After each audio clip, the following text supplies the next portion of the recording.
বেগম মমতাজ ওয়াজ করছে, আগে করো এমন আখেরের কাজ, ধ্যান যোগে হয় দিলের নামাজ, ও তোমার পাঞ্জি গানা নামাজ পড়া লাগবে না। আপনারা সুবহানাল্লাহ কবেন না নাউযুবিল্লাহ কবেন? ওরে শরীয়তের মাওলানা 14টা করলা কানা, কোরআন হলো 90 পারা, কোরআন হলো 90 পারা, তোমরা খুঁজা দেখলা না।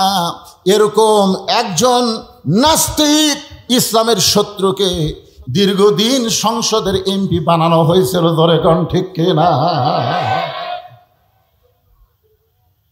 চিন্তা করে দেখেন, আমাদের মতন আলেমদেরকেও পর্যন্ত মমতা ছাড়েনি।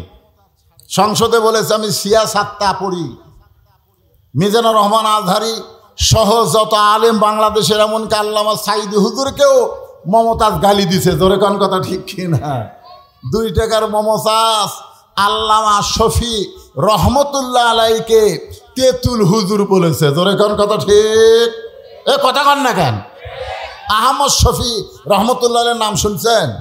যিনি হাটহাজারী মাদ্রাসার উম্মুল মাদারেজ যাকে বলা হয়, ওই মাদ্রাসার যিনি প্রধান ছিলেন, যিনি হাজার হাজার আলেমদের ওস্তাদ, তাকে মমতাজ বলেছে তেতুল হুজুর। আপনারা বলেন তো, আমরা কিছু মমতাজের করবার পারছি? আমি একটু মমতাজের বিরুদ্ধে কয়া কেস খেয়েছি, আপনারা কিছুই করেন না। হ্যাঁ ভাই রে, সমস্ত সাহাবেরা যখন হইচই শুরু করে দিলেন, ওমর ফারুক বললেন বসো, আমি ওমর যেখানে আছি তোমাদের আমির, আমি কিছু বলার আগে তোমরা হইচই করো কেন? বসো। সবাই যখন বসেছে, ওমর ফারুক বললেন ওয়াজ পাল্টাও। কি করো? ওয়াজ পাল্টাও। বেদিন সাহাবী বললেন আমি ওয়াজ পাল্টাবো না, আমি যে ওয়াজ করেছি আপনারা বুঝবার পারেন নাই। ওমর ফারুকের সামনে বলতেছে ইয়া আমিরুল মুমিনিন, আমি যে ওয়াজ করেছি আপনারা বুঝতে পারেন নাই। ওমর ফারুক মনে করলেন লোকটার মাথা খারাপ, পাগল হয়ে গেছে, মানসিক রোগী, তাকে জেলখানার মধ্যে বন্ধ করলেন। কারণ গণধোলাই খাওয়া থেকে ওই লোকটা হেফাজত করার জন্য ওমর ফারুক জেলখানায় বন্দি করলেন। জেলখানায় বন্দি করে যখন এশার নামাজ পড়ে হযরত ওমর বাড়িতে চলে গেলেন, বাড়িতে যাওয়ার পরে ওমর ফারুকের সামনে যখন তার বিবি খানা দেয়, ওমর ফারুকের বউ দূর থেকে হযরত ওমরের খাওয়া দেখে, কাছে কোনোদিন বসে খাবার দেয় না। আগে খাবার দিয়ে ওমর ফারুকের বউ দূরে গিয়া স্বামীর খাওয়া দেখে। হযরত ওমর ফারুক প্রত্যেক দিন খাবার আগে একটা দোয়া পড়েন, আল্লাহুম্মা বারিক লানা ফিমা রাযাকতানা ওয়া কিনা আযাবান নার। আল্লাহ রাসূল বলেছেন তুমি যখন খাবার সামনে পাবে, ইচ্ছা মতো তুমি খানা খাবা না, তোমার ক্ষুধাকে তুমি 3 ভাগ করবা। ধরে কোন কয় ভাগ করবা? 1 ভাগ খাদ্য খাবা, 1 ভাগ পানি পান করবা, আর 1 ভাগ আল্লাহর জন্যে ফাঁকা রাখবা। এই তরিকায় কেউ যদি খায়, কোনোদিন বুকের চাইতে তার পেট উঁচু হবে না। খাবারও একটা সাইজ আছে, 1 ভাগ খাওয়া লাগবে। কয় ভাগ? আপনি সামনে খালি গরুর গোস্ত, খাসির গোস্ত, মুরগির গোস্ত, ইলিশ মাছ, ওরে বাবারে আজকে একটা খাওয়া দিমরে। সমানে খাইতে খাইতে টুটি পর্যন্ত খাওয়ার পরে বলতেছে কে ভাই দই আছে? মিষ্টি খাওয়া সুন্নত। টুটি পর্যন্ত খাইয়াও মিষ্টি খাবার চায়। আপনারা বলেন তো, ওই কি নবীর তরিকা মোতাবেক খাচ্ছে? কথা কান খাচ্ছে? তোমার ক্ষুধাকে কয় ভাগ করো?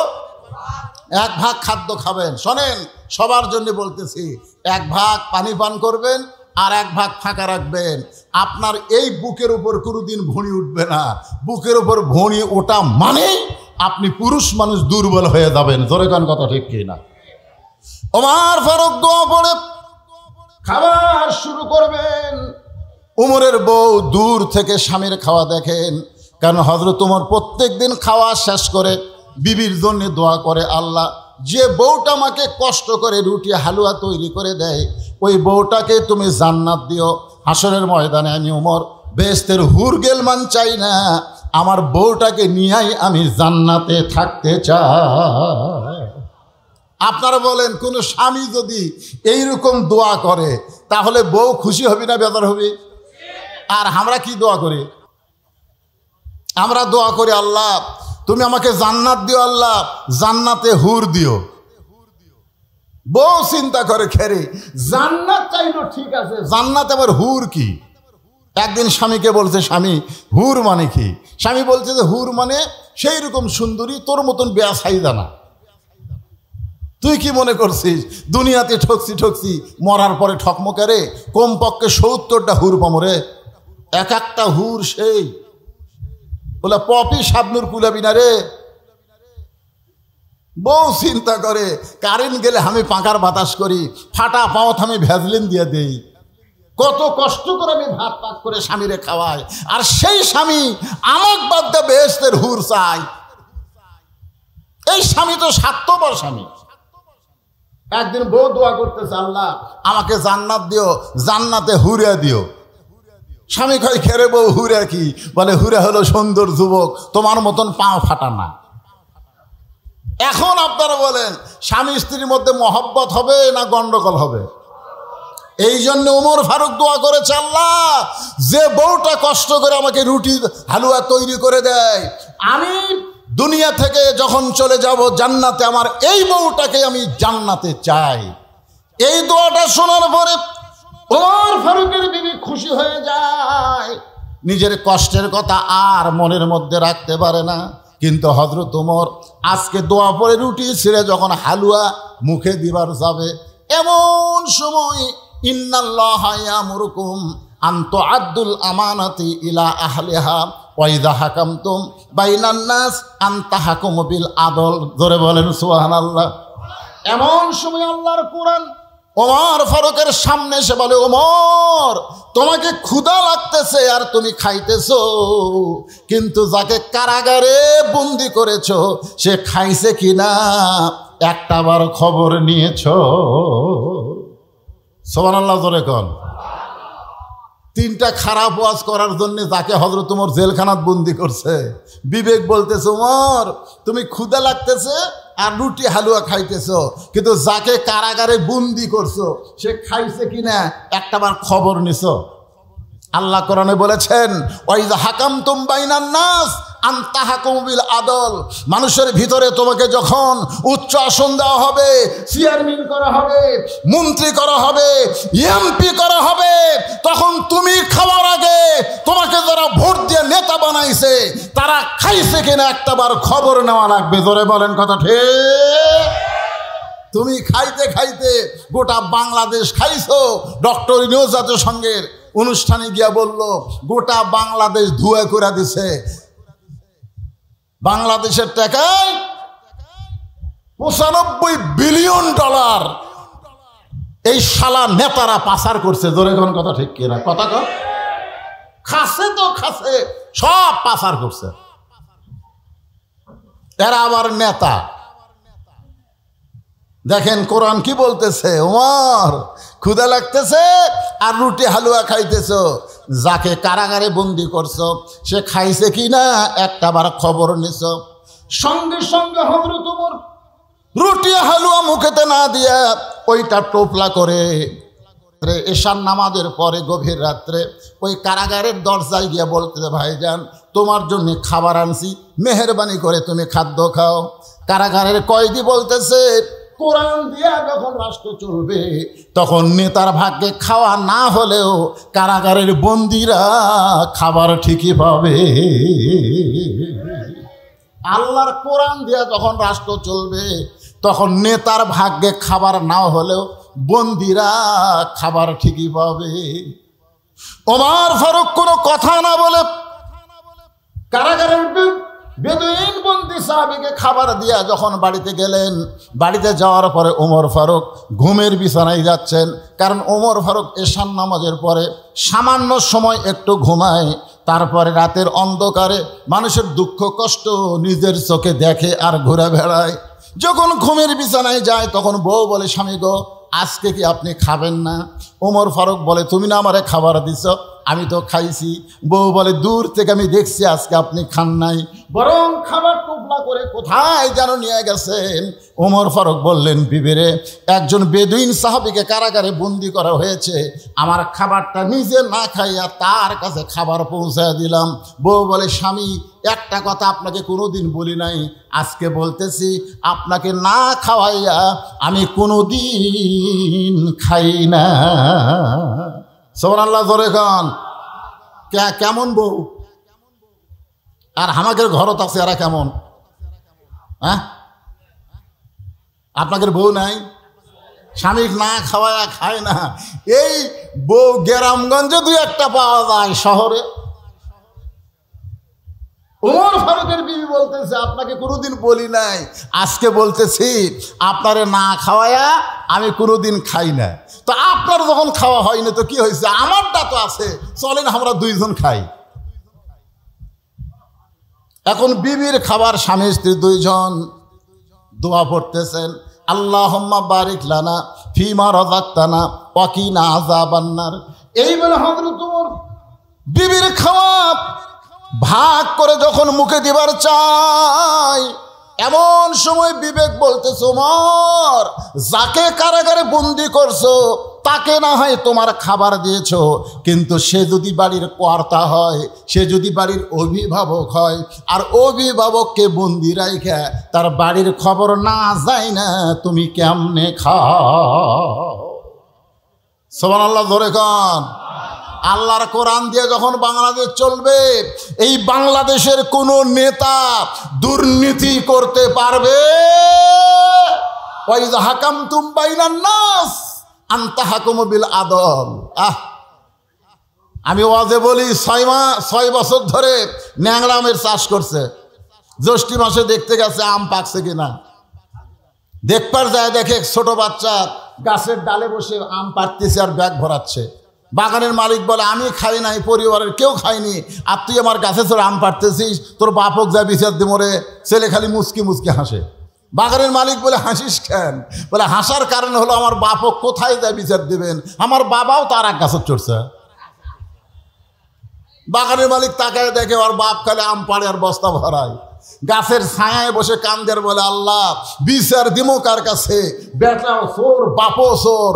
আজকে আমাদের বাংলাদেশের অবস্থা তাই হয়ে গেছে, বিচার দিবেন কার কাছে?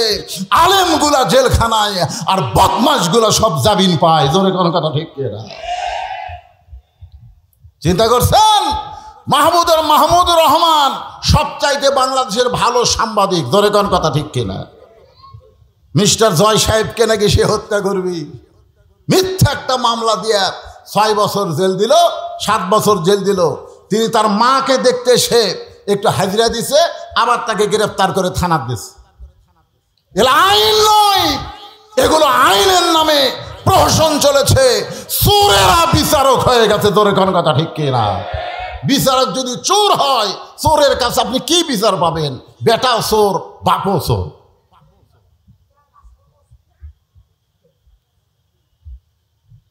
যাকে কারাগারে বন্দি করছো সে যদি বাড়ির অভিভাবক হয়, আর অভিভাবক যদি বাড়ি কারাগারে বন্দি থাকে, তার বাড়ির খবর না নিয়ে তুমি কেমনে খাও? ওমর ফারুকের খাওয়া বন্ধ হয়ে গেল। বউ বলতে যে, স্বামী গো, আপনি কি খাবেন না? আপনি কি খাবেন না? বলে, তুমি খাও, আমার খাওয়া হবে না। বউ বলে, কেন খাওয়া হবে না? বলে, যাকে বন্দি করছি তার বাড়ির খবর না নিয়ে আমি কেমনে খাই? সঙ্গে সঙ্গে বউ নিজে না খাইয়া ওইটা টোপলা করে স্বামীর হাতে দিয়ে বলতেছেন, যাকে কারাগারে বন্দি করেছেন তার পরিবারের কাছে এই খাবার পৌঁছায়া দেয়। সুবহানাল্লাহটা জোরে বলা লাগবে। আপনারা বলেন তো, মরদ মানুষ যদি জেলখানায় বন্দি থাকে, তাহলে বাড়িতে কোন মানুষ আছে? হ্যাঁ, কথা কন না কেন? কোন মানুষ? তাহলে মেয়ে মানুষের কাছে স্বামী দিয়া পাঠায়, কেমন বউ? আমাকে বউ দিয়া পাঠাবে? যত ওয়াজ করেন, মাঝে মধ্যে খবর ভাই ইটিস পিটিস করবার চান। ইসলামী আদর্শের নেতা কেমন মানের নেতা হয়, তাদের মান কি পর্যায়ে? নিজের বউ বলতেছেন, যান তার পরিবারের কাছে খাবার পৌঁছায় দেন। গভীর রাতে বাংলাদেশের মতন ৯৬টা দেশের খলিফা গভীর রাতে খাবার টোপলা নিয়া যাকে বন্দি করবার ভাবি কে রে, ওরে বাবা রে।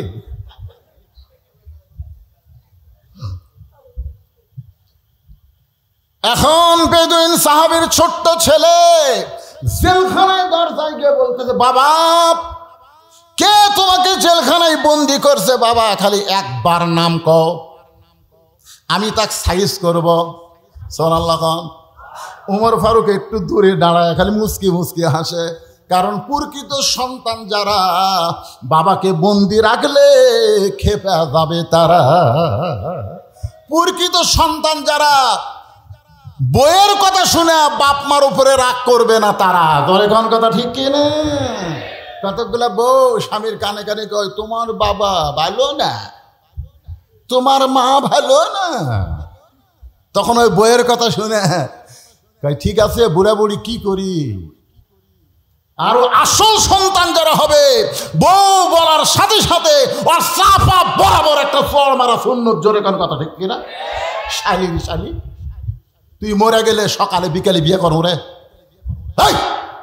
তুই কার বিরুদ্ধে কথা বলিস? আমার বাপের বিরুদ্ধে মায়ের বিরুদ্ধে কথা বলতেছিস? তুই মরলে বিয়ে করবো রে, তোকে ছাড়া দিলে বইয়ের অভাব নেই। আর যাদের বিরুদ্ধে বলতেছিস এই বাপ মা যদি মারা যায় কিয়ামত পর্যন্ত কাঁদলে আর বাপ মাকে পাওয়া যাবে না। ধরে কোন কথা ঠিক কিনা? প্রকৃত সন্তান যারা হবে তারা বাপ মার বিরুদ্ধে একটা কথাও শোনার সময় দিবে না। কথা কন না, কথা কন না কেন? বাপ মাও গ্রামত থুয়া শহরতে ৬ তলা বাড়ি করে কি মশান মারতিছে, মশান মারতেছে। বাবা অসুস্থ, এখন সেই ৫ ফিট থেকে বগুড়া তাইছে। পপুলারে ডাক্তারের এত ভিড় ভাই, দেখতে দেখতে রাত ৯টা বাজা গেছে। এখন রাত ৯টার সময় ৫ ফিট কাহলো ৫ ফিট কেমনে যায়? মন বলতেছে কে, তোর বেটার বাসাই তো আছে জলেশ্বরী তলা, বাসার যা। মন বলতেছে বেটার বাসার যা। রাত ৯টার সময় বেটার বাসার দরজা ডাকতেছে। বেটার নাম আব্দুল্লাহ, ভালো নাম থোছে। আব্দুল্লাহ আব্দুল্লাহ কয় কে রে? সবাই আমার সাহেব করে কয়, স্যার করে কয়। আর এত রাত্রে আমার নাম ধরে ডাকে, এই মরদ কে রে? আপনারা বলেন তো, বেটা যত বড়ই হুজুর হোক, বেটা যত বড়ই স্যার হোক, বাপ কোনোদিন হুজুর কবি? আমার বাপ আমার কোনোদিন হুজুর কয়নি। কে বজলু? বজলু রশিদও কয়নি। কে রে বজলু, এই তোর চেহারা এরকম শুকে যাচ্ছে কে রে? ও আজ কম করে পারিস না? মানুষজন দাওয়াত দিবার আছে আর আমার বাপ ডাকে, বজলু কি খবর? আমি কই আল্লাহ রে। একদিন বাবাকে বললাম, আব্বা মানুষজন যখন আসে তখন একটু তোকে হুজুর করে খাওয়া লাগবে নাকি? আব্দুল্লাহ আব্দুল্লাহ বুঝবার পারছে মরদ যাচ্ছে। সুবহানাল্লাহ খান। দরজা খুলি বলতেছে, বাবা রাত ৯টার সময় কেন আইছেন? বাবা বলে, ডাক্তারের কারণে এত রুগীর ভিড়। দেখতে দেখতে ৯টা বাজা গেল। এই ৯টার সময় ৫ ফিট কেমনে যায়? এবার আব্দুল্লাহ বাপকে ধরে রেস্টরুমে গেছে। রেস্টরুম, আব্বা একটু বসেন, একটু আপনি বসেন। বাবা বাবারে বসায় থিয়া বইয়ের কাছে আইছে। বউ কম্বল গাওয়া শুতে পড়ছে, শীতকাল তো। বইয়ের কানে কানে বলতেছে, কে গো? বাবা আইছে। ময়না পাখি, বাবা আইছে, ওটো গো। কি তোমার বাপ যখন আব্দুল্লাহ আব্দুল্লাহকে চিল্লাল আমি শুনিনি? স্বামী চমকে উঠছে, ওরে বাবা রে, শালা বইয়ের পাগলা। ধরে কোন কথা ঠিক না? আমি উঠতে পারবো না, পারলে তুমি খাবার দাও। বাবা যা বলতেছে, আব্বা বাপ বলতেছে আমার পেট ভরাই আছে। তুই কি মনে করছিস আমি না খেয়ে আছি? খালি থাক পেট দে রে, সকাল হলেই চলে যাবো। বাপ বুঝবার পারছে আর বইয়ের ভক্তই, বইয়ের ভক্ত গাঙ্গিয়ার জাত। জোরে কোন কিসের জাত? গাঙ্গিয়ার জাত, বইয়ের ভক্ত। বাপ বুঝবার পারছে খালি থাক পেট দে রে, যাওয়ার যদি গাড়ি থাকতো তোর বাড়ি থেমে আসতাম। বেটা কইছে, আব্বা তাহলে ঘরে শোতেন। বাবা ঘুমায় গেছে। রাত 11টার সময় বইয়ের ভাই শালা কয়টার সময়? 11টার সময় ডাকতেছে, শেফালি আপা আব্দুল্লাহ শুতে আছে, শেফালি কম্বল ফেলে দেয়, মারছে লাভ। স্বামী তাকায় দেখে কম্বল আছে, বউ নাই। মানে বউ আসে গেট খুলে বলতেছে কি, হ্যাঁ ভাই এত রাত্রে কেন? বলে ক্যারাম বোর্ড খেলতে খেলতে ঘড়ি দেখিনি, 11টা বাজছে, সুত পার চাই। বোন বলে খবরদার, তুই না খায় শুতলে আমার চোখে ঘুম ধরবে। বস, ডাইনিং টেবিলের চেয়ারে বসায় দিয়া ভাত গরম মাছ গরম সব গরম করে ভাইয়ের সামনে দিয়া বলতেছে, খা ভাই খা ভাই, তুই না খাইলে আমার কলজার শান্তি নেই। আব্দুল্লাহ কয় 9টার সময় আর বাপ আছে, তোকে চেতন করা যায়নি। আর 11টার সময় ভাইয়ের সামনে খা ভাই খা ভাই। বার হয়ে দেখে 5 তরকারি গরম ভাত, শালার মাথার বইয়ের হাত। কয় তরকারি? 5 তরকারি গরম ভাত, শালার মাথার বইয়ের হাত। আব্দুল্লাহ আস্তে আস্তে বাবা যে ঘরে ঘুমাই, ওই ঘরের জানলার কাছে গিয়া 0 বাল্বে বাবার শুকনা মুখ দেখতে পায়। বাবা মুখটা শুকনা করে ঘুম পাড়তেছে। আব্দুল্লাহর চোখ দিয়ে দর দর করে পানি পড়তেছে। যে বাবা না খাইয়া গ্রামের জমি বিক্রি কইরা আমাকে লেখাপড়া করে সাহেব বানাইছে, আজকে সেই বাবা না খাইয়া ঘুম পাড়তেছে। আর আমার বইয়ের ভাই শালার সামনে 5 তরকারি গরম ভাত। আমার কি করার কিছুই নাই? আমার কি করার কিছুই নাই? আল্লাহর কোরআন সামনে দাঁড়ায় বলতেছে, তুই যদি বেটা হোস, প্রকৃত সন্তান হোস, বাপের মুখের দিকে তাকালে একটা কবুল হজের সওয়াব। ধরে গান সুবহানাল্লাহ। আল্লাহ কোরআনে বললেন, ওয়াকাযা রাব্বুকা আল্লা তা'বুদু ইল্লা ইয়্যাহু ওয়া বিল ওয়ালিদাইনি ইহসানা। বিবেক জাগ্রত হয়ে বলতেছে আব্দুল্লাহ, ওয়া আমিলুস সলিহা, একটা নেক আমল কর। তা আব্দুল্লাহ বলতেছে, কি নেক আমল কর্ম? বিবেক বলতেছে, তোর বাড়িতে কি কিছুই নাই?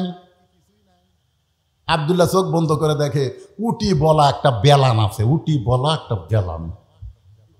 বিবেক বলতেছে, তোর বউ তো তোর শালা খিলাচ্ছে, তুই আস্তে আস্তে বিলে যেমন ইন্দুর ধরে এভাবে চুপি চুপি বইয়ের পিছনে গিয়া এমন জায়গার একটা বাড়ি মারবো, যেটি বাড়ি মারলে পুলিশকে দেখাবার পারবি না, কোনো নেতাকেও দেখাবার পারবি না। একের মেডেল পয়েন্ট একটা বাড়ি মার,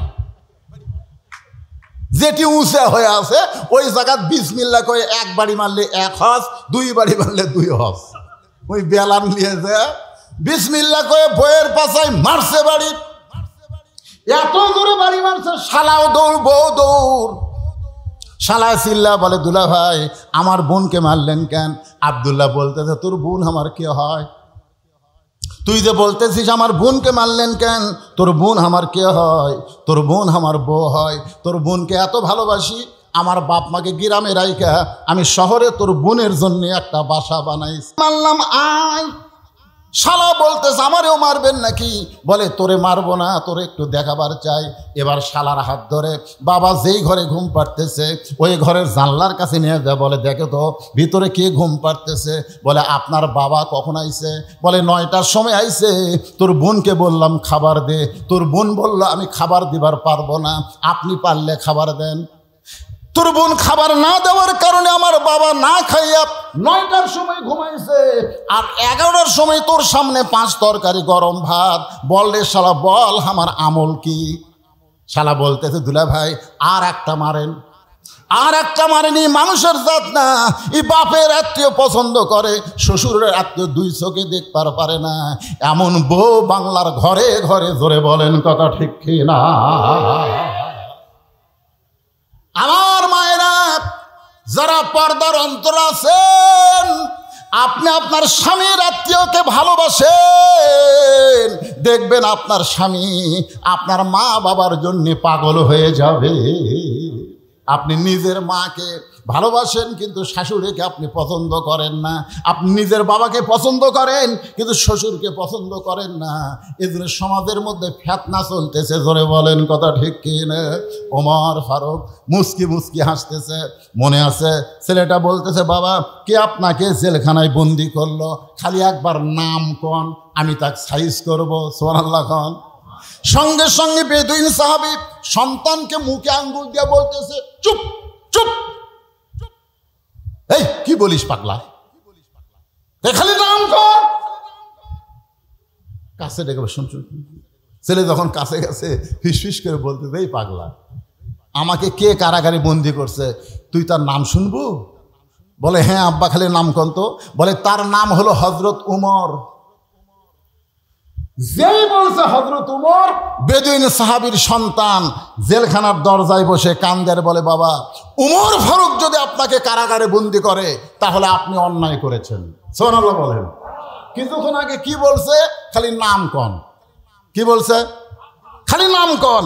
আর এখন যেই নাম কইছে, আপনি বলেন তো ছেলেটা কার পক্ষে? সবাই বলতে হবে কার পক্ষে। কিছুক্ষণ আগে কি বলছে? খালি নাম কন, তার আমি সাইজ করব। যেই বলছে হযরত উমর, সঙ্গে সঙ্গে ছেলেটা জেলখানার দরজায় বসে কান্দের, বলে, বাবা, হযরত উমর যদি আপনাকে বন্ধ করে তাহলে আপনি নিশ্চয়ই অন্যায় করেছেন। আপনারা বলেন তো, নাম শোনার সঙ্গে সঙ্গে ছেলেটা বাবার বিপক্ষে উমরের পক্ষে কেন হলো? এই কেন হওয়ার পিছনে কারণ হলো, এই ছেলেটা রাত্রেবেলা যখন ঘুম পারত না, তখন বাবা হযরত উমরের জীবনে শুনাইতো।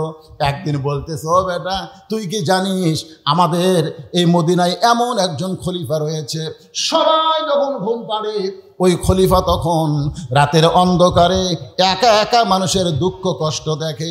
একদিন খলিফা মানুষের দুঃখ কষ্ট দেখতে গিয়া দেখতে পায় একটা তাঁবুর ভিতর থেকে একজন পুরুষ মানুষ বাইরে খালি দৌড়াদৌড়ি করতেছে। ওমর ফারুক লোকটাকে সালাম দিয়ে বলে, ভাই, তাঁবুর মধ্যে না ঢুইকা আপনি বাইরে দৌড়াদৌড়ি করেন। লোকটা বলতেছে, আমার বাড়ি হলো অমুক দেশে, আমি অমুক দেশে যাবার চাই। এই তাঁবুর মধ্যে আমার বউ আছে, বউটা প্রসব বেদনায় ছটফট করতেছে। এখন আমি কি করব? আমি এখন পুরুষ মানুষ হয়ে তো আমার বউয়ের প্রসব বেদনার কোনো ব্যবস্থা করতে পারি না। ওমর ফারুক বলেন, একটু ধৈর্য ধরেন। এক দৌড়ে বাড়িতে এসে তার বিবিকে নিয়ে গেলেন।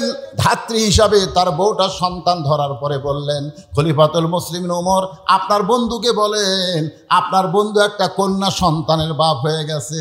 যে হযরত ওমর আরামের ঘুম বাদ দিয়ে মানুষের দুঃখ কষ্ট দেখে, সেই ওমর যখন আপনাকে জেলখানায় বন্দি করেছে, তাহলে আপনি অন্যায় করেছেন। ও বাবা, দরকার হলে আপনি বলেন ওমর ফারুক কোথায় থাকে, আমি তার কাছে যাব, তার হাত পাও ধরে হলেও আপনাকে জেলখানা থেকে আমি মুক্ত করব। বেদুইন সাহেব বলে, বেটা রে, উমরের দরবারে গিয়া তুই আমাকে বের করতে পারবি না। এই জেলখানা থেকে যদি বের করতে চাস তাহলে শিক্ষামন্ত্রী হযরত আলীর দরবারে যা। সুবহানাল্লাহ জোরে কর। আমি যে 3টা ওয়াজ করেছি, এই ওয়াজ করার সময় যদি হযরত আলী ওইখানে থাকতো তাহলে আমাকে জেলখানায় বন্দী হওয়া লাগতো না। কারণ আমার ওয়াজ শুধু হযরত আলী বোঝে, দুনিয়ার আর কেউ বুঝবার পারবে না। কারণ হযরত আলী হচ্ছেন এই মুহূর্তে শিক্ষামন্ত্রী। জোরে কোন কি মন্ত্রী? বেদুইন সাহাবী তার সন্তানকে বলতেছে, এই জেলখানা থেকে যদি আমাকে বের করবার চাও তাহলে শিক্ষামন্ত্রী হযরত আলীর কাছে যাও। আপনারা বলেন তো, 90% মুসলমানের জন্য একটা ভালো শিক্ষামন্ত্রীর দরকার আছে না নাই? কিছুদিন আগে যেই মন্ত্রী ছিল নাম হলো নওফেল। ধরে বলেন নাম কি? শালা কত বড় বদমাইশ জানেন? আমাদের শিক্ষার মধ্যে ইসলাম তুলে দিয়ে দুর্গা পূজা মূর্তি ভরায় দিছিল। জোরে কোন কথা ঠিক? যদি বাংলাদেশে কোরআন দিয়ে রাষ্ট্র চলে তাহলে শিক্ষামন্ত্রী প্রাইমারির শিক্ষার ভিতরে আগডম বাগডম ঘোড়াডম সাজে, ঢাক ঢোলক ঝাঁঝর বাজে, বাজতে বাজতে চলল ঢুলি, ঢুলি গেল কমলা ফুলি, এইগুলো শিক্ষা থাকবে না। প্রাইমারির শিক্ষাই হবে আল্লাহর কোরআনের শিক্ষা। ধরে বলেন ঠিক কিনা? ইকরা বিইসমি রাব্বিকাল্লাযী খালাক, পড়ো সে আল্লাহর নামে যে আল্লাহ তোমাকে সৃষ্টি করেছেন। আমাদের মাসুম বাচ্চাকে সেই শিক্ষা না দিয়া আয়রে আইটিয়ে না হে ভরা দিয়ে না লে গেল বোয়াল মাসে তাই না দেখা ভদর নাচে। কি এলে শিক্ষামন্ত্রী?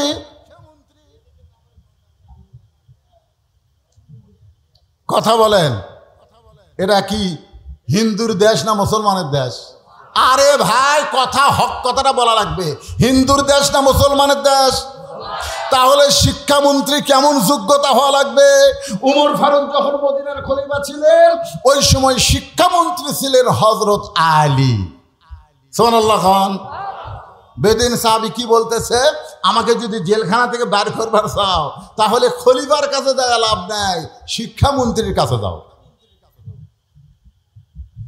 বেদিন সাহাবীর ছোট্ট ছেলে শিক্ষামন্ত্রীর বাড়ির দিকে রওনা দিলেন।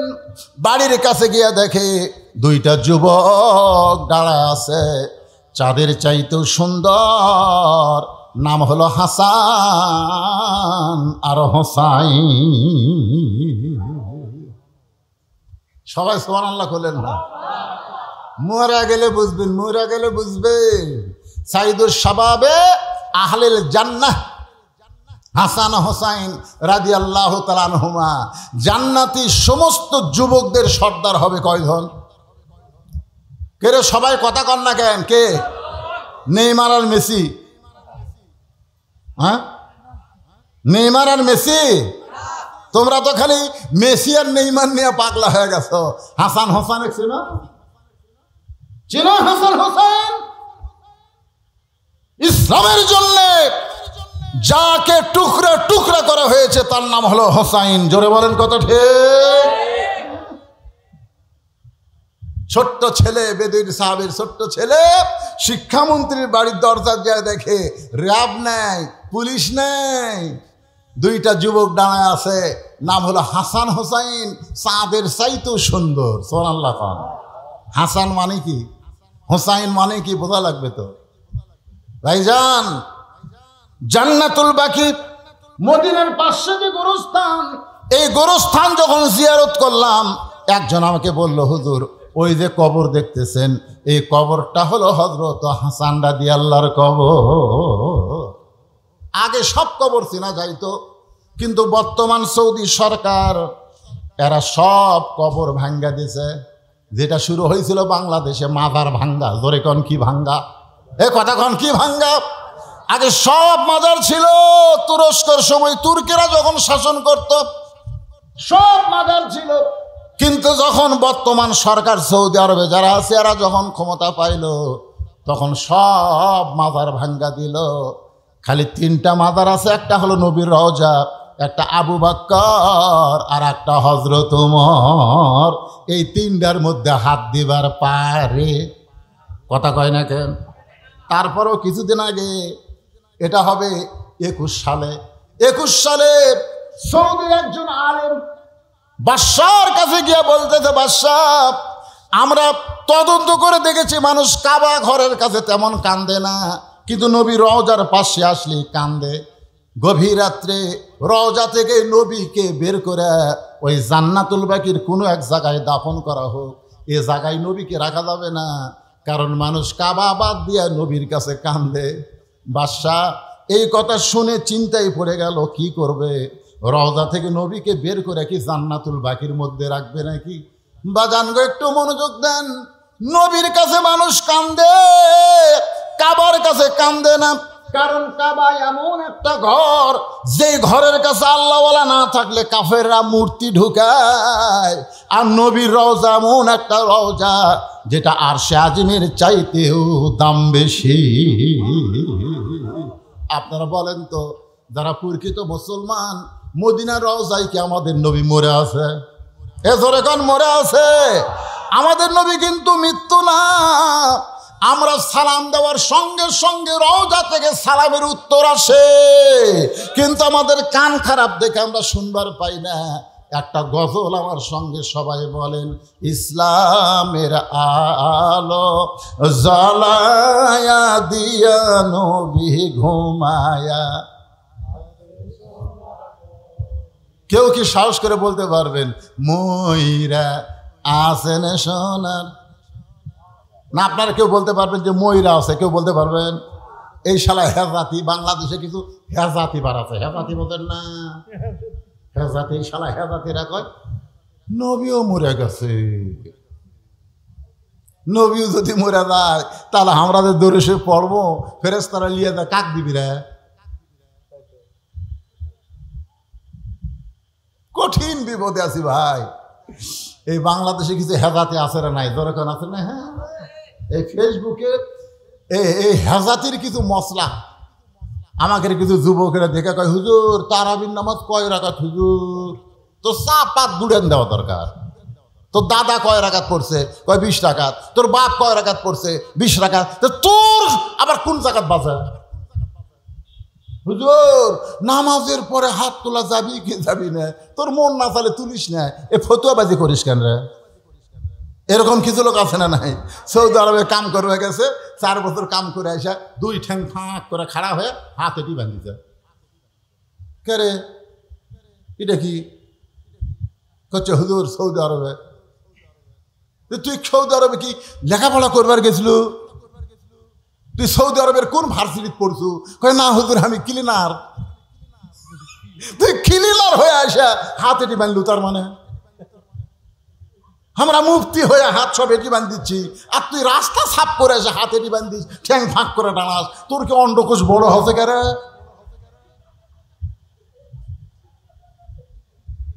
কি হাসতেছেন কেন? এরকম ফেতনাবাজ আছে না নাই? জোরে কেন?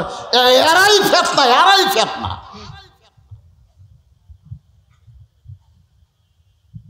বাজান একটু মনোযোগ দিয়ে শোনেন। শিক্ষামন্ত্রীর বাড়ির দরজায় গিয়ে হাসান আর হোসাইন ছেলেটা সালাম দিয়ে বলতেছে, শিক্ষামন্ত্রীর সঙ্গে আমি দেখা করবার চাই। হাসান হোসাইন বলে, কে রে পুচকে, শিক্ষামন্ত্রীর কি দরকার? এই কথা হাসান হোসেন সেই বলতেছে, এমন সময় হযরত আলী ঘর থেকে বাইরে চলে আইছে। লিল্লাহ আকবার। কোনো প্রোটোকল লাগে নাই, কোনো পিএস লাগে নাই, সরাসরি শিক্ষামন্ত্রী ঘর থেকে বের হয়ে এসে ছোট্ট বাচ্চাকে বলতেছে, বাবু শিক্ষামন্ত্রী তোমার কি দরকার? বলে, আমার বাবাকে হযরত ওমর জেলখানায় বন্দি করেছে। আলী বলতেছে, উমর ফারুক যখন জেলখানায় বন্দি করেছে তখন আমাক দিয়া কোনো কাম হবে না। ছোট্ট বাচ্চা বলতেছে, আমি যে 3টা ওয়াজ করেছি, যে ওয়াজ করার কারণে হযরত ওমর আমাকে জেলখানায় বন্দি করেছে, ওই মাহফিলে যদি আলী থাকতো তাহলে আমাকে জেলখানায় আসা লাগতো না। তার মানে বোঝা গেল এই ওয়াজের মধ্যে কিছু গুরুভেদি আছে। ধরে কোন কথা ঠিক কিনা? আপনি ছিলেন না বলে আমার বাবাকে জেলখানায় বন্দি করেছে, মেহেরবানি করে আপনি একটু কি যাবেন? আপনি কি একটু যাবেন? একটা ছোট্ট বাচ্চার সঙ্গে হযরত আলী জেলখানার দিকে রওনা দিলেন। জেলখানার দরজায় এসে বেদিন সাহাবীকে দেখলেন, কি এমন ওয়াজ করেছো যে ওয়াজ করার কারণে তোমাকে জেলখানায় বন্দি করে রাখছে? বেদিন সাহাবী বললেন, ইন্নী উহিব্বুল ফিতনা ইকরাহুল হক ওয়া আশহাদু মা লাম আরা। সঙ্গে সঙ্গে হযরত আলী বললেন, আল্লাহু আকবার, আল্লাহু আকবার। তুমি যে 3টা ওয়াজ করছো এর চাইতে হক ওয়াজ এই পৃথিবীতে একটাও নাই। জোরে কোন সুবহানাল্লাহ।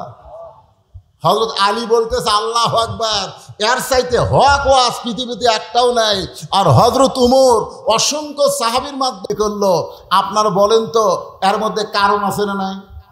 কি কারণে উমর ফারুক জেলখানায় বন্দি করলো, আর কোন কারণে হযরত আলী আল্লাহু আকবার তাকবীর দিয়ে বলতেছে এর চাইতে হক ওয়াজ আর পৃথিবীতে একটাও নাই?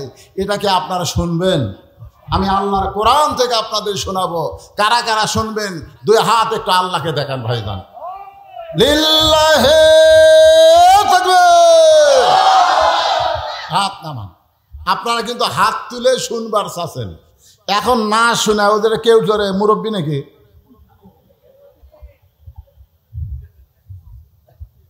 লিমা তাকুলু মা লা তাফালুন। আপনারা বলেন তো এই আয়াতের অর্থ কি? এই আয়াতের অর্থ হলো কথার সাথে কামের মিল নাই। আপনারা হাত তুলে ওয়াদা দিলেন আপনারা সবাই শুনবেন, এখন না শুনে যদি কেউ ওঠেন ওই টাটকা মুনাফিক। এই জোরে কোন কি মুনাফিক? তাহলে আপনাকে শোনা লাগবে। এখন আপনারা কোন আপনাকে বলা লাগবে কি? আমাকে বলা লাগবে না? তাহলে আমি বলবই এ ওয়াদা করলাম। এখন আপনারা বলেন আমরা শুনবই এ ওয়াদা করলাম। আর কথা কয় না, শুনবেন না? মাশাআল্লাহ। আজকে তো আর আমার এই ওয়াজের পরে তো আর কোনো ওয়াজ নাই যে টানাটানি করে দৌড় মারা লাগবে। ভাইজান, পিছনে অনেক আল্লাহর বান্দারা দাঁড়ায় আছে। আমি যখন ওয়াজে উঠছি তখন বাজে ঘড়িতে 10টা, ধরে কোন কয়টা? এখন বাজতেছে 11:30। আমি একটানা 1.5 ঘন্টা ওয়াজ করে 5টা মিনিট এতিমখানার জন্যে আপনাদের কাছে কোরআন শরীফ আদায় করব। কোরআন শরীফ, এই মাদ্রাসায় 100টা কোরআন শরীফ আপনাকে দেওয়া লাগবে। একটা কোরআন মাত্র 500 টাকা। আপনি 500টা টাকা দিবেন, একটা কোরআন দানের সওয়াব আল্লাহ আপনার বাপ মার কবরে দিয়ে দিবে। আর বাপ মা যদি বেঁচে থাকে আল্লাহ হায়াত দারাজ করে দিবে।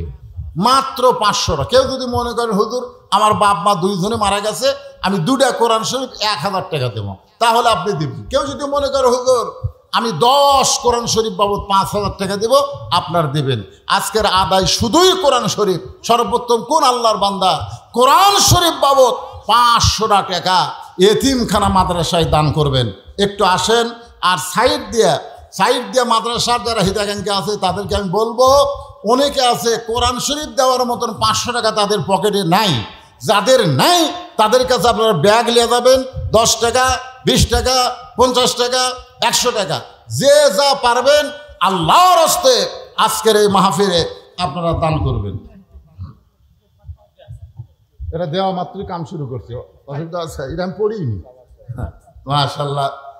সর্বোত্তম আল্লাহর একজন পাগল আল্লাহর নবীর এতিম মাদ্রাসায় কোরআন শরীফ বাবদ 500 টাকা দান করেছে, আল্লাহ কবুল করেন। আর একজন কোরআন বাবদ 500 টাকা দান করছে, আর একজন কোরআন বাবদ 500 টাকা দান করছে অসুস্থ মানুষের জন্য সুস্থতার নিয়তে, আল্লাহ দানকে কবুল করেন।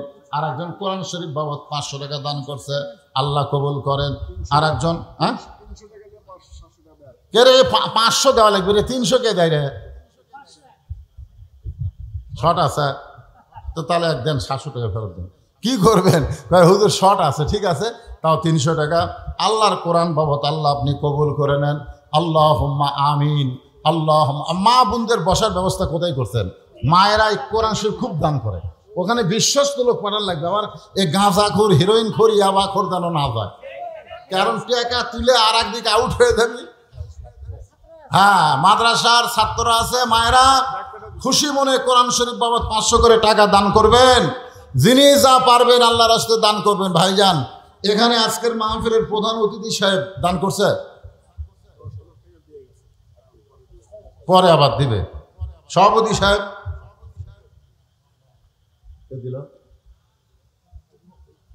কোরআন শরীফ বাবদ আল্লাহ তোমার একজন বান্দা, ভাই কেউ ওঠা বসা করবেন না, বসতে একটু ধৈর্য ধরেন। কোরআন শরীফ বাবদ 500 টাকা দান করছে, আল্লাহ দানকে কবুল করেন। আল্লাহুম্মা আমিন। কত আছে এখানে? কি নাম তোমার? ও বাবা, আমার লোকনাথপাড়া গ্রামের আমার ছোট ভাই পিন্টুর ছেলে পান্ত 500 টাকা কোরআন শরীফ বাবদ দান করেছে। তার বাপ মা ভাই অনেকেই মারা গেছে, আল্লাহ তাদের কবরকে জান্নাতের টুকরা বানান। ঠিক আছে, দোয়া করে দিছি। আর একজন, আচ্ছা, ছোট্ট একটা বাচ্চা কোরআন শরীফ বাবদ 500 টাকা দান করেছে, আল্লাহ দানকে কবুল করেন। আল্লাহ এই যারা ব্যাগ আদায় করছেন ব্যাগগুলো সব ট্রেজত নিয়ে আসবেন, সব ট্রেজত আসবে। ব্যাগ ট্রেজত আসবে না সাইডে যাবে? হ্যাঁ, সব ট্রেজে আসবে, সব ব্যাগ ট্রেজে আসবে। হ্যাঁ,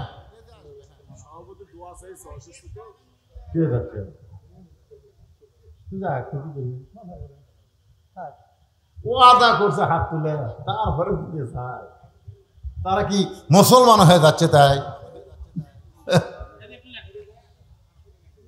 ওয়ামিনান নাসি মান ইয়াকুলু আমান্না বিল্লাহি ওয়া বিল ইয়াউমিল আখিরি ওয়া মা হুম বিমুমিনিন।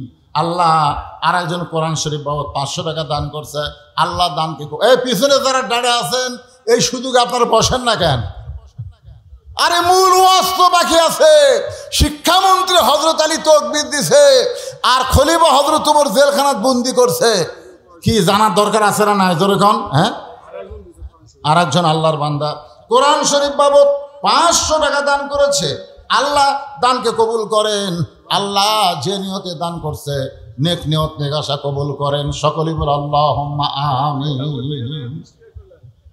সবাই একটু জিকির করেন, সবাই মহব্বত একটু জিকির করেন। লা ইলাহা ইল্লাল্লাহ, লা ইলাহা ইল্লাল্লাহ, লা ইলাহা ইল্লাল্লাহ, লা ইলাহা ইল্লাল্লাহ, লা ইলাহা ইল্লাল্লাহু মুহাম্মাদুর রাসূলুল্লাহ সাল্লাল্লাহু আলাইহি সাল্লাম।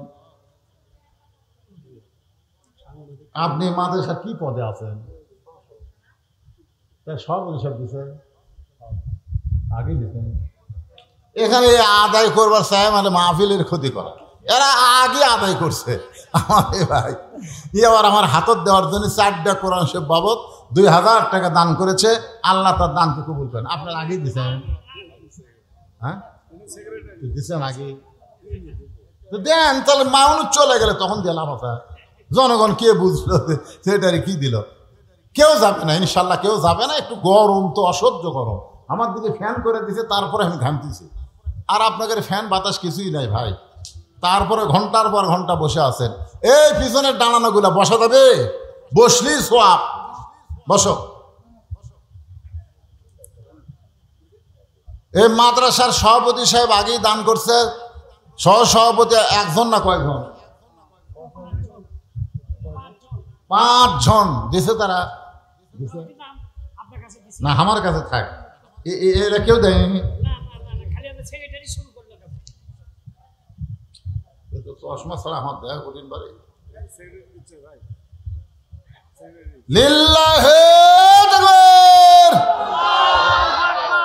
সেক্রেটারি সাহেব 2000 যে হারে তকবীর দিন। এলা আমাকে শুনি আমাকে গ্রামগঞ্জে যে মাদ্রাসা নাই, এই গ্রামগঞ্জের মাদ্রাসা সেক্রেটারি 10-20 হাজার টাকাতে। আর এলা শহর ওদের কি বুঝতে পারছি না রে।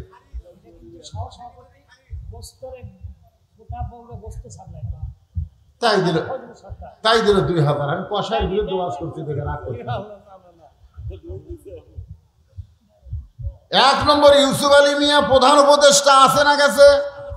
চলে গেছে, দেয়নি, আসেনি। ধরেন সেক্রেটারি 2000 টাকা দেন, আল্লাহ কবুল করেন। নাম হলো সাইফুর রহমান রিঙ্কু। আচ্ছা জেলা আসেনি, শিলা নাম এটা আমাকে দিচ্ছেন কি জন্য? হারুন রশিদ সাংবাদিক সাহেব আইছে। আলহাজ ডাক্তার মোহাম্মদ সুলাইমান আলী টাকা দিছে। মোহাম্মদ ইমদাদ হোসেন জেহাদি, মোহাম্মদ আবিদুর রহমান খান চৌধুরী, জনাব বাদল মণ্ডল, কমিটির সদস্যবৃন্দ হামিদুল হক রতন সভাপতি, ইমাম মৌলানা আবু রাজি, জনাব মোহাম্মদ ইনাল হক রঞ্জু, জনাব মোহাম্মদ মাসুম চৌধুরী, আলহাজ মোহাম্মদ ফজলুল সর্দার, জনাব মোস্তাফিজুর রহমান সানা, আলহাজ আব্দুল হাই বুলবুল, জনাব মোহাম্মদ আশরাফুল ইসলাম, জনাব খন্দকার রেজাউল হক, জনাব মিনার হোসেন, জনাব মাহবুবুর রহমান বুল্লা, আনিসুর রহমান আনিস, জনাব আজাদুর রহমান আসাদ, আলহাজ মমতাজ উদ্দিন, জনাব মোহাম্মদ আলমগীর হোসেন, মোহাম্মদ আব্দুল হামিদ মন্টু, জনাব হারুন রশিদ রতন, জনাব রেজাল করিম রেজা, জনাব মোবারক হোসেন, জনাব রাসেল খান, একেবারে জিব্রাইল। এগুলা খালি নাম দিয়েছেন, কাম হলো না। দিছে? ও আচ্ছা আচ্ছা, দিছে দিছে, যাই হোক, চাল দিছে, ডাল দিছে, দিছে তো। আর আদায় না, এখন চলে যাব আলোচনা। এই আলোচনার আগে সবাই একটু জিকির করে মনটা একটু ফ্রেশ করে নেন। লা ইলাহা ইল্লাল্লাহ, লা ইলাহা ইল্লাল্লাহ, লা ইলাহা ইল্লাল্লাহ, লা ইলাহা ইল্লাল্লাহ মুহাম্মাদুর রাসূলুল্লাহ সাল্লাল্লাহু আলাইহি সাল্লাম। সঙ্গে সঙ্গে ছোট বাচ্চা হযরত আলীর হাত ধরে বলতেছে, হযরত আলীর মতন শিক্ষামন্ত্রী যদি আমার বাবার পক্ষ নেয়, দুনিয়ার কোনো উমর আমার বাবাকে জেলখানায় বন্দি রাখতে পারবে না। সুবহানাল্লাহ বলেন না। আপনারা কি মনে করেন হযরত আলীর এলেম বেশি না কম? কেমন বেশি?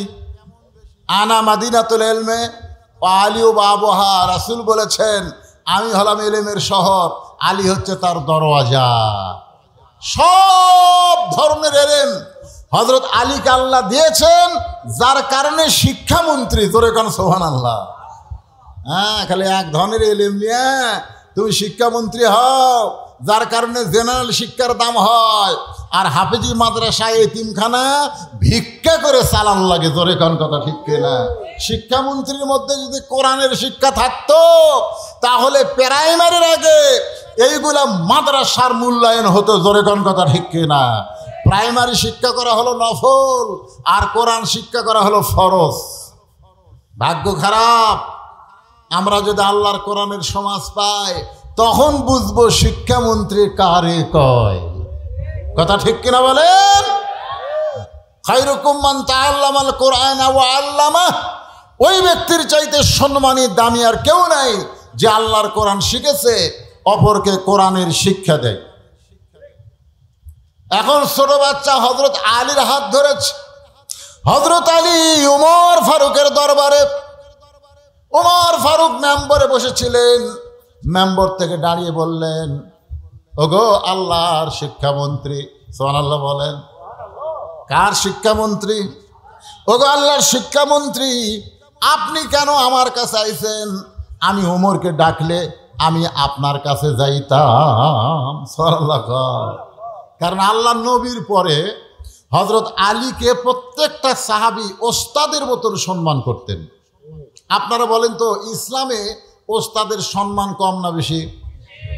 এইবারই খালি প্রথম দেখলাম জামিল মাদ্রাসায় ছাত্ররা হুজুরের বিরুদ্ধে আন্দোলন করলো। ধরে কোন কথা ঠিক না? আমি কিন্তু ছোটবেলায় জামিলের ছাত্র ছিলাম। কওমি মাদ্রাসা, হাফেজি মাদ্রাসার ছাত্ররা হুজুরের বিরুদ্ধে আন্দোলন করতে পারে, এইবারই প্রথম দেখলাম। মানে আমাদেরকে এমন শাসন এবং শিক্ষা দেওয়া হয়েছে যে আমরা সম্মানের ক্ষেত্রে হুজুরের চেহারার দিকে তাকায় কথা বলতে পারিনি, সবসময় কথা বলেছি নিচের দিকে তাকায়া। কারণ ইসলামে ওস্তাদের সম্মান আছে। ধরে কোন কথা ঠিক? কথা কন না কেন? কথা কন। এটা আইজুল হক কলেজের শিক্ষক না, ছাত্র না। মাঝে মধ্যে ছাত্র শিক্ষককে ধাবার দেয়। ধরে কোন কথা ঠিক কিনা ভাইজান? ইসলামে ওস্তাদের সম্মান, যার কারণে হযরত ওমর বলতেছেন আপনি কেন কষ্ট করে আমার কাছে আইছেন, আমি আপনার কাছে যাইতাম। এটা হযরত ওমর বলার সঙ্গে সঙ্গে ওই ছোট্ট ছেলেটা এক দৌড়ে গিয়া ওমর ফারুকের কপালে চুমা খাইছে। কোন ছেলে? কোন ছেলে? ওই বেদুইন সাহাবী যাকে কারাগারে বন্দি করছে, তার ছেলে উমর ফারুকের কপালে চুমা খায় বলতেছেন আপনার মতন মহামানব আমি দুনিয়াতে দেখি নাই। রাতের অন্ধকারে যখন কান্না করেছিলাম, তখন আপনিই তো আমাকে কান্দে করে আমার বাবার জেলখানার দরজা পর্যন্ত পৌঁছায়া দিছেন। সুবহানাল্লাহ খান। আচ্ছা, ছোট্ট ছেলেকে কান্দে করে জেলখানার দরজায় কে পৌঁছায় দিছে? ছেলেটা এখন কি করবে? একবার হযরত আলীর দিকে তাকায়, আরেকবার উমর ফারুকের দিকে তাকায়। এমন সময় হযরত আলী বলতেছে আমিরুল মুমিনিন, এই সন্তানের বাপকে আপনি জেলখানায় বন্দি করেছেন। ওমর ফারুক বলে আলী রে, এমন 3টা ওয়াজ করেছে যে ওয়াজটা ইসলামে জায়েজ নাই। অনেক সাহাবী তার উপরে রাগ করেছিল। আমি গণপিটনি থেকে বাঁচানোর জন্যে তাকে জেলখানায় বন্দি করলাম। যেরকম গণপিটুনি থেকে বাঁচানোর জন্যে সেনাবাহিনীর প্রধান উনি 600 কয়েকজনকে বন্দিকে রাখছিলেন। জোরে কন ঠিক কিনা? তাহলে এ ওবায়দুল কাদেরও কিন্তু ছিল, কাউও ছিল, কিন্তু কাউ একটা সব ছিল। বুঝলাম না, হাসান মাহমুদ ধরা পড়ল। আবার কিছুদিন পরে শুনলাম ওই বাহির দেশে ঘুরতে যায়। বুঝবার পারতেছি না ভাই রে, কি যে হবি রে। আমরা যে হাসিনার বিরুদ্ধে এত ওয়াজ করতেছি, আবার কি হাসিনা চট করে ঢুকেই নাকি? মাথা খেলতেছে না, এরা কি করবি? আজ পর্যন্ত হাসিনার প্রেসিডেন্ট থুয়ে দিছে, ধরে কোন কথা ঠিক না? বাবা সুপ্পু এখনো ক্ষমতার বসে আছে। রে মাথা ঘোরে, আল্লাহ কি যে হবি রে।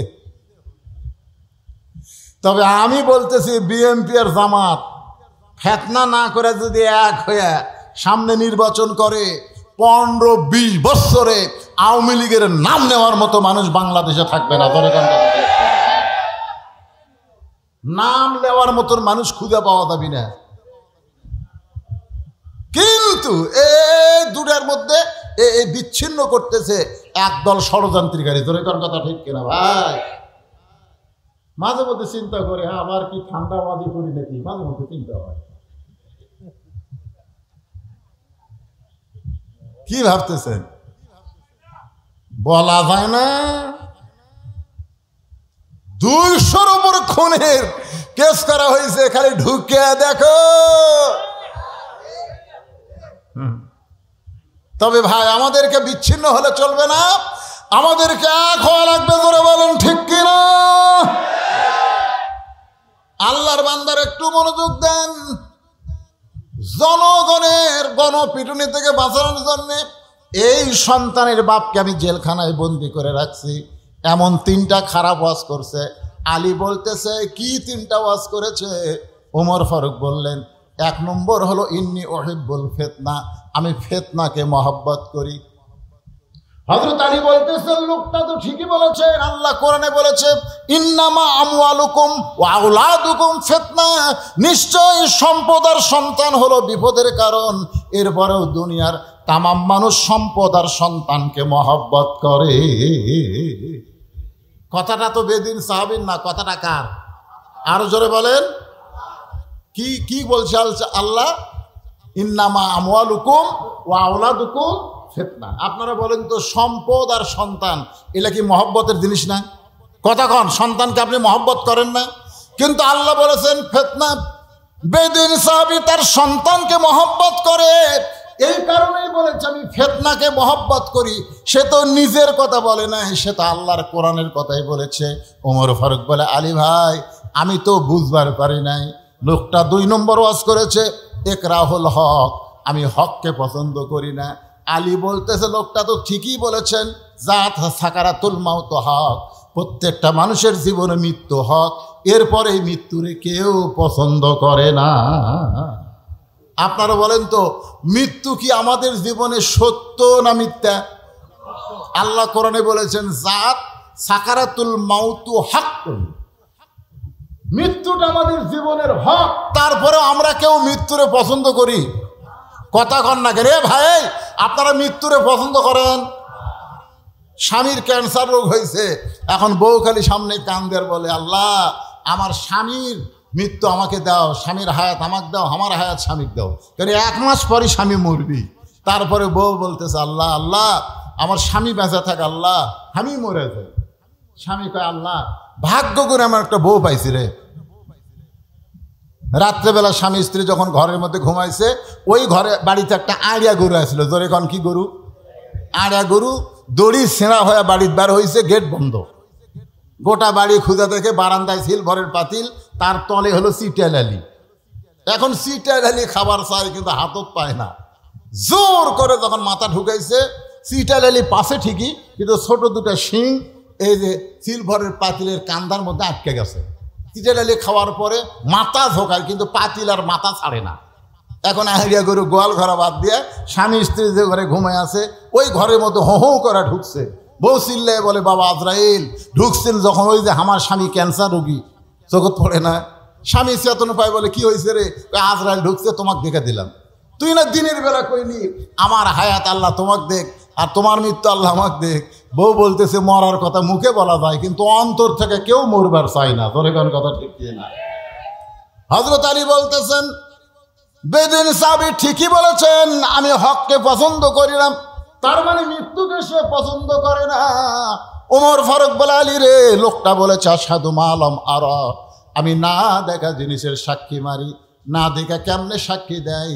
আলী বলতেছে শুধু বেদুইন সাহাবী কেন, দুনিয়ার প্রত্যেকটা মুসলমান না দেখে সবাই বলে আশহাদু আল্লাহ ইলাহা ইল্লাল্লাহু ওয়াহদাহু লা শারীকা লাহ। আপনারা বলেন তো আমরা কি আল্লাহকে দেখছি নাকি? না দেখে যদি আল্লাহকে সাক্ষী দেওয়া যায় তাহলে বেদুইন সাহাবী তো মিথ্যা কথা বলে নাই। সঙ্গে সঙ্গে হযরত ওমর এক দৌড়ে এসে জেলখানার দরজা খুলে বেদুইন সাহাবীকে বুকের মধ্যে নিয়ে বলতেছে, আলীর মতন শিক্ষামন্ত্রী যদি না থাকতো তাহলে এই ইসলাম এত দূর অগ্রসর হতো না। এজন্য ভাইজান আমাদের সামনে শিক্ষামন্ত্রী, আমাদের এমন একজন মানুষকে চাওয়া দরকার যে সব দিক দিয়ে জ্ঞানী। ধরে কোন কথা ঠিক? আজকের এইখানে আমি দীর্ঘ সময় যে আলোচনা করলাম, আগামী 4 তারিখে সেন্ট্রাল স্কুলে এই মাসেরই আজকে কয় তারিখ? 1 তারিখ। 4 তারিখে মাগরিবের নামাজের পর এশা পর্যন্ত আমার আলোচনা আছে। 2 তারিখ, 3 তারিখ এবং 4 তারিখ, এই 3 দিন যেখানে আল্লামা সাইদি হুজুর আলোচনা করেছেন, সেই মাহফিল মাঠটা আবার কোরআন দিয়া চাঙ্গা করা হবে। আপনাদের সকলের দাওয়াত। আল্লাহ সবাইকে উপস্থিত হওয়ার তৌফিক দান করুক। সকলে বলে আমিন। কেউ যাবেন না, দোয়াটা করে যান। একটা দোয়া করি আমরা, আস্তাগফিরুল্লাহ আল্লাযী লা ইলাহা ইল্লা হুয়াল হাইয়ুল কাইয়্যুম ওয়া আতুবু ইলাইহি। আল্লাহুম্মা আমিন। আল্লাহুম্মা আনতাস সালাম ওয়া মিনকাস সালাম, তাবারাকতা ইয়া যাল জালালি ওয়াল ইকরাম। আয় আল্লাহ তাআলা, কঠিন গরমের ভিতরে তোমার পাগল বান্দিরা রাত 12টা পর্যন্ত এই জান্নাতের বাগানে বসে বসে আলোচনা শুনেছে। মেহেরবানি করে আজকের মাহফিল আমাদের সকলের হেদায়েতের জন্যে, নাজাতের জন্যে, জান্নাতের জন্যে কবুল করে নাও। এই মাহফিলের শুরু থেকে শেষ পর্যন্ত যত আলোচনা হয়েছে আল্লাহ, এর মধ্যে যদি ত্রুটি হয়, ভুল হয়, মাফ করে দাও। এর যা হাদিয়া মঞ্জুর করো সোনার মদিনায় নবী পাকের রওজা মুবারকে আল্লাহ কবুল করে নাও। এই এতিমখানা মাদ্রাসাকে, সবার জন্য দোয়া করবো, এতিমখানা মাদ্রাসাকে কিয়ামত পর্যন্ত কবুল করে নাও। এ মাদ্রাসা যারা সর্বাত্মক সহযোগিতা করেছে আল্লাহ, তাদের সকলকেই জান্নাতি কবুল করে নাও। আয় আল্লাহ তাআলা, আজকের মাহফিলকে সাজাইতে গিয়া যারা কষ্ট করেছে, মেহনত করেছে, টাকা পয়সা খরচ করেছে, আল্লাহ তাদের সকলকেই জান্নাতি কবুল করো। আজকের মাহফিলের প্রধান অতিথি আল্লাহ, বিশেষ অতিথিবৃন্দ, সভাপতি, সহসভাপতি, আল্লাহ বাদল সাহেব অসুস্থ, যারাই অসুস্থ, আমি নিজেও অসুস্থ, আল্লাহ সবাইকে সুস্থতার নিয়ামত দান করে দাও। আল্লাহ, আমার মা বোনেরা পর্দার অন্তরালে বসে বসে ওয়াজ শুনেছে, আবিদা সালেহা পর্দা নিশি কবুল করে মা ফাতেমার চরিত্র দান করে দাও। আল্লাহ, এই বগুড়াবাসীকে আল্লাহ তুমি কবুল করে নাও। আল্লাহ, আল্লাহ, আমি গুনাহগার বলে দোয়া ফিরিয়ে দিও না। আল্লাহ, যে যা নিয়ত করে হাত তুলেছে আল্লাহ সকলের নেক নিয়ত নেক আশা কবুল করো। আল্লাহ, 4 জন মাদ্রাসার হাফেজ সাহেবের মাথায় পাগড়ি পরানো হয়েছে আল্লাহ, তাদেরকে হক্কানে হাফেজ আলেম হিসাবে কবুল করে নাও। এই মাদ্রাসাকে কবুল করো। মাদ্রাসার মহতামিম, মাদ্রাসার ওস্তাদ, মাদ্রাসার তালবে ইলম, মাদ্রাসা কমিটির সভাপতি, সহসভাপতি, সেক্রেটারি, কেশিয়ার, মাদ্রাসার সদস্য, দাতা সদস্য, আল্লাহ সকলকেই তুমি কবুল করে নাও। আল্লাহ, সুবহানা রাব্বিকা রাব্বিল ইজ্জাতি আম্মা ইয়াসিফুন ওয়া সালামুন আলাল মুরসালিন আলহামদুলিল্লাহি রাব্বিল আলামিন। ওয়াজাল আখিরা কালিমাতুনা ইনদাল মাউত। সকলে পড়েন লা ইলাহা ইল্লাল্লাহু মুহাম্মাদুর রাসূলুল্লাহ সাল্লাল্লাহু আলাইহি সাল্লাম। আসসালামু আলাইকুম।